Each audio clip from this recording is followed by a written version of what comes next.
Hi friends, இன்றைக்கி நான் பார்க்க போகிற வீடியோ என்னென்னா மசாலா உருளைக்கிழங்கு. அது வந்து ரொம்ப டேஸ்ட்டாகவும் இருக்கும், ரொம்ப ஈஸியாகவும் இருக்கும். அந்த மசாலா உருளைக்கிழங்கு வந்து ரசத்துக்கு நல்லாயிருக்கும், பருப்பு குழம்புக்கு நல்லாயிருக்கும், சாம்பாருக்கு நல்லாயிருக்கும். ஓகேவா?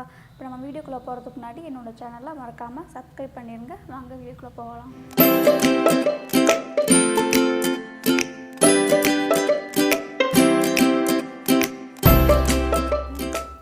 நம்ம உருளைக்கிழங்கு மசாலாவுக்கு தேவையான பொருட்கள் பார்க்கலாம். 2 டேபிள் ஸ்பூன் மிளகாத்தூள், கொஞ்சம் கருவேப்பிலை, 1/4 கிலோ உருளைக்கிழங்கு எடுத்திருக்கேன், கொஞ்சம் கடுகு, உப்பு.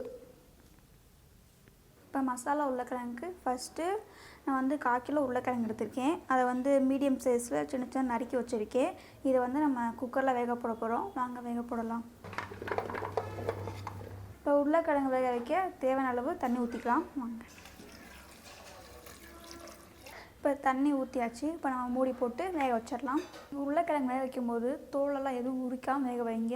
ஏன்னா உருளைக்கிழங்கு வந்து உள்ளே வேகும்போது மசிலாக பிஞ்சு மசிலாகி போயும். உரிச்சு போட்டிங்கன்னா அது அப்படியே தண்ணியாக மசிலாயிரும். அப்புறம் எடுக்கும்போது ஒரு மாதிரி தனியாக தான் வரும். அதனால் உருளைக்கிழங்கு வந்து தோலை உரிக்காமல் வேக வச்சுருங்க. வேக வச்சு எடுத்ததுக்கப்புறம் தோலை ஆற விட்டு தோலை உரிச்சுக்கோங்க. இப்போ மூடி போட்டாச்சு. இப்போ நான் வேக போகிறோம். உருளைக்கிழங்கு வேக வைக்கிறதுக்கு 2 விசில் போதும். என்ன 2 விசிலே வெந்துடும். 3 விசில் விட்டிங்கன்னா அது மையாக போயிடும். அதனால் 2 விசில் மட்டும் போதும். ஓகே.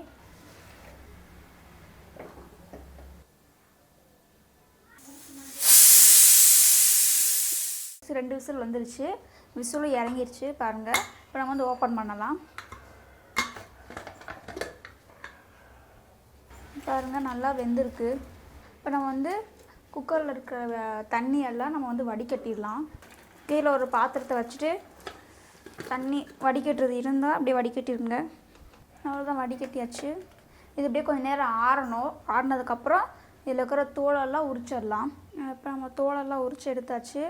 இப்போ இதை வந்து கடாயில் எண்ணெய் ஊற்றி மசாலாலாம் போட்டு வறுத்து எடுத்துருவோம். எண்ணெய் காஞ்சிருச்சு. அடுத்து கடுகு போட்டுடலாம்.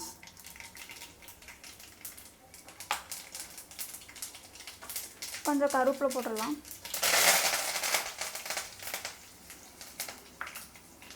சிம்லே வச்சுக்கோங்க. இப்போ நம்ம தோலெலாம் உரிச்சு வச்ச உருளைக்கிழங்க சேர்த்துடலாம்.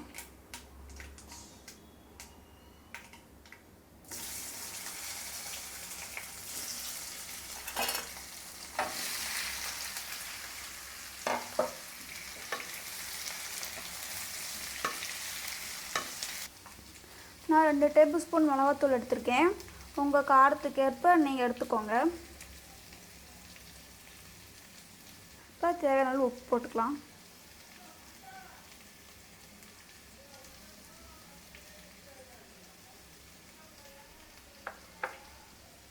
இப்போ கிண்டி விட்டுறலாம்.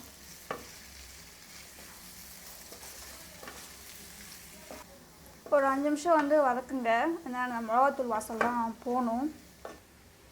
இப்போ மூடி போட்டு மூடிடலாம். ஒரு 2 நிமிஷம் வரையும் மூடி போட்டு மூடிடலாம். உருளைக்கிழங்கு ரெடி ஆயிடுச்சு. இப்போ நம்ம உருளைக்கிழங்கை வேறு பவுலில் மாற்றிடலாம். இப்போ பாருங்கள், நம்ம வந்து உருளைக்கிழங்கு மசாலா சூப்பராக ரெடி ஆயிடுச்சு. இது ரொம்ப ஈஸியாகவும் இருக்கும், நல்லா டேஸ்ட்டாகவும் இருக்கும். இது வந்து சாம்பாருக்கு, பருப்பு குழம்புக்கு, ரசத்துக்கு, தயிர் சாதத்துக்கு எல்லாத்துக்குமே சூப்பராக இருக்கும். சூப்பராக ரெடி ஆயிடுச்சு. வாசனையும் சூப்பராக இருக்குது. வீடியோ பார்த்து முடிச்சுட்டு மறந்துடாமல் என்னோடய சேனலை சப்ஸ்கிரைப் பண்ணிடுங்க.